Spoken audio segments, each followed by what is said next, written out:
You stole $11,000 from this company." The security guard already had his hand on Daniel's shoulder. Daniel didn't argue. He just picked up the photo of his daughter from his desk and walked out the front doors of Whitfield Logistics for the last time, not knowing that 4 months later, the woman he fed dinner to every single night, in the small house next to his, was the one person alive who could prove he never touched a single dollar. If you believe in kindness and second chances, please like, comment, share, and subscribe to Grandpa's Story Chair. Before we get into it, tell me in the comments which country you're watching from and what city. Grandpa reads every single one, and honestly, it's the best part of my day. Daniel Reyes was 36 years old, and most days he felt 60. He lived in a narrow rented house on Birchwood Lane, in a quiet, aging neighborhood on the edge of Columbus, Ohio, with his 8-year-old daughter, Mia. Mia's mother had left 2 years earlier, and since then, it had just been the two of them, a small kitchen table, a leaking bathroom faucet Daniel kept meaning to fix, and a routine that ran like clockwork because it had to. Every morning, at 5:40 a.m., Daniel made scrambled eggs and toast. He'd drop Mia at her aunt's house before school, then drive 22 minutes to Whitfield Logistics, where he worked as a warehouse operations manager. He'd been there 6 years. He knew every forklift by its rattle, every supervisor by the sound of their footsteps. He wasn't rich. His paycheck barely covered rent, Mia's school supplies, and the minimum payment on medical bills from the year before. But he was steady, reliable, the kind of man neighbors trusted with a spare key. Next door lived Eleanor. Just Eleanor, that's all she ever gave him.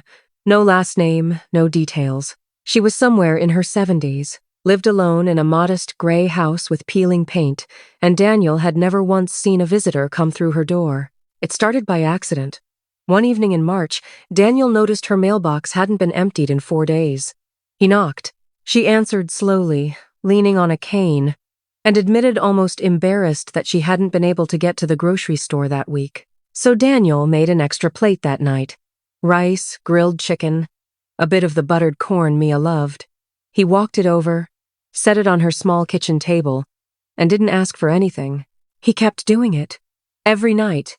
Rain, snow, exhaustion, it didn't matter. Mia started calling her Grandma Ellie. Eleanor started leaving her porch light on at 6:45 p.m., waiting.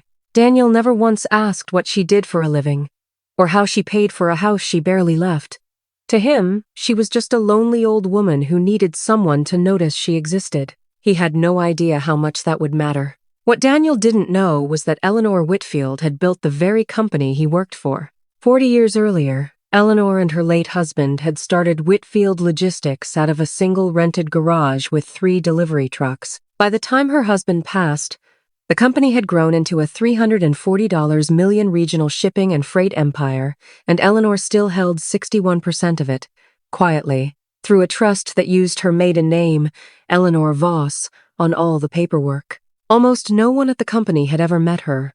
She'd stepped back from daily operations 11 years ago, after her husband's death, and let a board of executives run things in her name. One of those executives was a man named Gary Holt, the current CFO, sharp-suited, well-liked in boardrooms, and, as it turned out, quietly siphoning funds through falsified vendor invoices for the past 3 years. When an internal audit finally caught the discrepancy, exactly $11,400 missing from warehouse operations, Gary needed someone to blame fast before the trail led back to him. Daniel's name was on 3 of the shipping approvals Gary had forged. It was enough. Daniel was called into HR on a Tuesday morning. He tried to explain that he'd never even seen those invoices, that his signature must have been copied from old paperwork. Nobody listened. 6 years of good work erased in a 14-minute meeting. He didn't tell Eleanor any of this. He didn't tell anyone. Really, not even his sister. He was too ashamed, too afraid Mia would sense something was wrong. He just kept waking up at 5:40 a.m., kept dropping Mia off, kept driving except now, instead of going to work, he drove around the block twice before coming home to search job listings at the kitchen table. And every evening at 6:45, he still walked next door with a plate of food for Eleanor. One night, in early July, Eleanor noticed his hands were shaking slightly as he set down her plate. "You've been quieter this week," she said. Daniel forced a smile and said work was just busy. Eleanor, who had spent 40 years reading people across boardroom tables, said nothing but she didn't believe him. A week later, she asked her longtime assistant, Rosalind, to quietly check something for her. Whether a man named Daniel Reyes still worked at Whitfield Logistics. The answer came back within a day. Terminated. Cause listed. Financial misconduct. Eleanor sat with that piece of paper for a long time. The man accused of stealing $11,000 was the same man who, every single night for 4 months, had walked through rain and snow to make sure a lonely old woman had a warm dinner and never asked for a cent. Something didn't add up, and Eleanor Voss, chairwoman in all but title, intended to find out exactly what. 3 days later, a black car Daniel had never seen before pulled into Eleanor's driveway. He watched from his kitchen window as a woman stepped out, sharp navy suit, silver hair pulled back, moving with the kind of confidence that filled a room before she even spoke. She walked straight to Eleanor's door, and Eleanor opened it herself, standing taller than Daniel had ever seen her stand. He didn't think much of it. Maybe a doctor. Maybe family, finally visiting. That evening, at 6:45, Daniel walked over with the plate as always. But this time, when Eleanor opened the door, the woman in the navy suit was still there, seated at the kitchen table, along with 2 men in suits Daniel didn't recognize.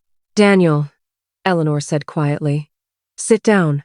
There's something I should have told you a long time ago." Daniel's stomach dropped. "Eleanor, if I did something—" "You didn't do anything," Eleanor said, cutting him off gently. "That's exactly the problem." She told him, all of it, that her legal name was Eleanor Voss, that she owned 61% of Whitfield Logistics, that the woman across the table, Patricia Nunez, was her lead corporate attorney, and that 3 days ago, at Eleanor's direct order, a forensic audit had been opened into Gary Holt. Daniel sat frozen, the plate of food still warm in his hands. "They found it," Patricia said, sliding a folder across the table. "Falsified vendor accounts going back 3 years. Your signature was copied pixel for pixel from a shipping form dated 14 months before the invoices you were accused of approving. It wasn't your handwriting. It wasn't even possible.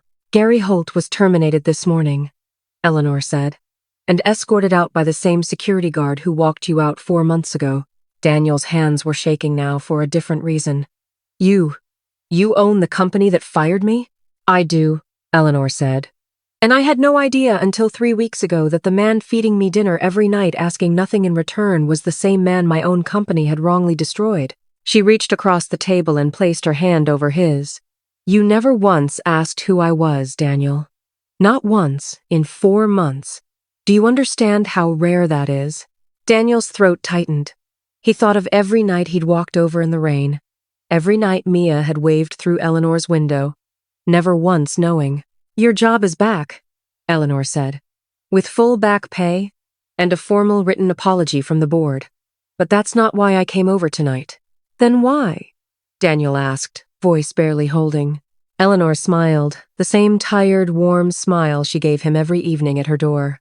"I came because it's 6:45, and I was hoping you'd still bring the corn." Daniel returned to Whitfield Logistics 2 weeks later, not quietly, but with the full board present, and a formal apology read aloud by the interim CEO. He didn't ask for a promotion or a bonus. He asked only that his name be cleared in writing, so no future employer would ever question it again. He got both anyway. Eleanor made sure of it. But the real change wasn't in his paycheck. It was smaller than that, and it happened every evening at 6:45. Daniel still walked next door with a plate of food. Eleanor still left her porch light on, waiting. Mia still called her Grandma Ellie. And now, some evenings, Eleanor came to their kitchen table, instead sitting in the chair by the window, telling Mia stories about the garage where the company began, 40 years and 3 delivery trucks ago. Nothing about their dinners changed. That was the point. Daniel never once fed Eleanor because he wanted something from her. He didn't know she was worth anything at all, not in dollars, anyway. He just saw a lonely old woman with an empty mailbox and a porch light that came on too early because she was hoping someone would notice. And in the end, That's what saved him. Not a lawyer. Not a lucky break. Just 4 months of quiet, unnoticed kindness, given to someone who turned out to be the only person who could give it back. Grandpa always says you never really know who's sitting across the table from you. Sometimes it's just a lonely neighbor, and sometimes it's the person who was placed in your path at exactly the right moment, waiting to see if you'd still be kind when you had nothing left to gain.